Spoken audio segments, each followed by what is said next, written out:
ఢిల్లీలో steel plant విషయంలో BJP ఎంపీలు ఆడిన డ్రామా ప్రజలు గమనించారని ప్రజాశాంతి పార్టీ అధ్యక్షుడు కేఏ పాల్ పేర్కొన్నారు. స్టీల్ ప్లాంట్ ప్రైవేటీకరణ ఆపాలి అంటూ కేంద్ర ఉక్కు శాఖ మంత్రికి వినతి పత్రం అందజేయడం హాస్యాస్పదమని ఎద్దేవా చేశారు. ఇక కేంద్రంలోని బీజేపీ స్టీల్ ప్లాంట్ ప్రైవేటీకరణ చేస్తుండగా ఆ పార్టీ ఎంపీలు ప్రధానికి బదులుగా ఉక్కు శాఖ మంత్రిని కలవడం ఏంటంటూ ప్రశ్నించారు. గతంలో గంగవరం పోర్టు కూడా ఆదాయానికి కారు చౌకగా అమ్మేశారు కానీ గుర్తు చేశారు. ఇక అదానీ, అంబానీ, జిందాల్, మిట్టల్కు కేంద్రం సంపద దోచిపెడుతోందని 8 లక్షల కోట్ల విలువ గల స్టీల్ ప్లాంట్ను కేంద్రం కారు చౌకగా విక్రయించాలి అని చూడడం అన్యాయమన్నారు.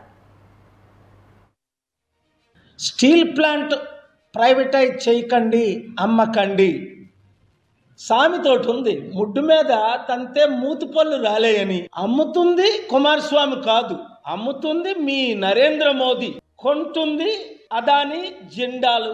లాస్ట్ ఇయర్ గత సంవత్సరం నేను అమరణ నిరాహార దీక్ష చేస్తే నాతో పెట్టుకున్నాడు అదాని. 3 సంవత్సరాల నుంచి ఫైట్ చేస్తే స్టీల్ ప్లాంట్ కొనొద్దు అంటే గంగవరం పోర్టు జగన్మోహన్ రెడ్డి గారు 1700 కోట్లకు అమ్మేయడం మీకు తెలుసు. తద్వారా అదాని కొన్న తర్వాత ఏమైంది?